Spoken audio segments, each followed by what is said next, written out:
Good afternoon. Today we will be discussing the reference table provided by New York State.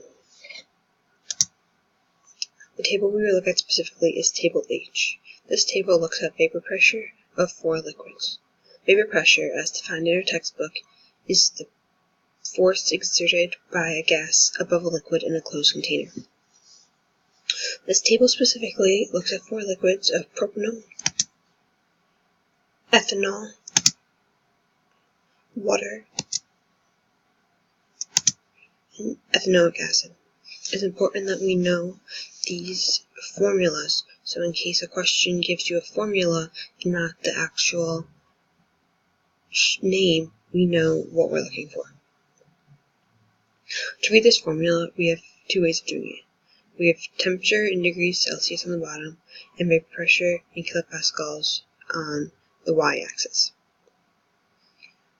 Normally, a question will say, what is the vapor pressure of ethanol at 75 degrees Celsius?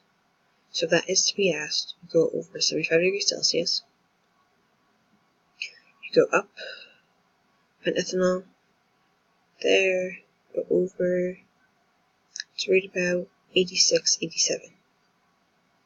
What could also be asked of you is, at what temperature does propanone experience a vapor pressure of 101.3 kilopascals.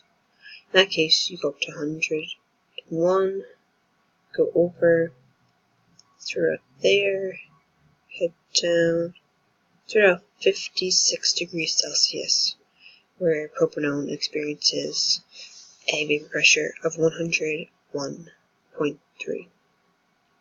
101.3 is standard pressure, so there's a line designating standard pressure, and we can see that the 4 liquids all have different temperatures where they reach that pressure.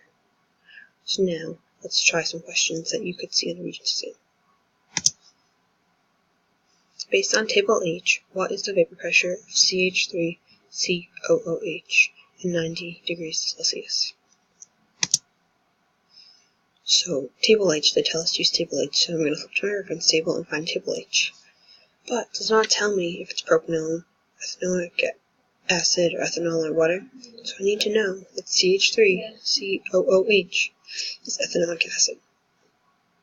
So I'm going to go, 90 degrees, ethanoic acid, it can go up, and it's right about 40 kilopascals. So I'm going to circle 1 and bubble that in on my answer sheet.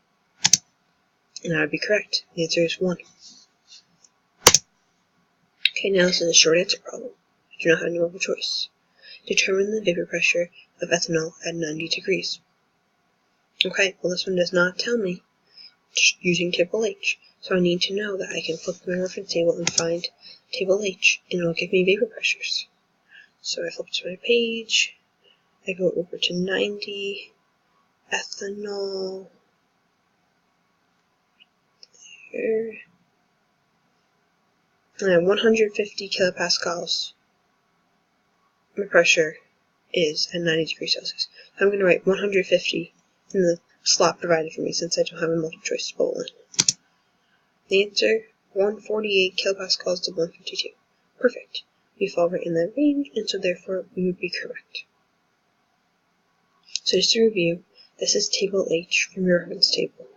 It's important that you know how to read it across the x-axis, the temperature axis, and the vapor pressure axis, whether they ask you for a pressure in your given temperature or they give you a pressure and they ask for the temperature. It's also important to know the structural formula of each of these liquids. As we saw before, they could give you the formula and not the actual word.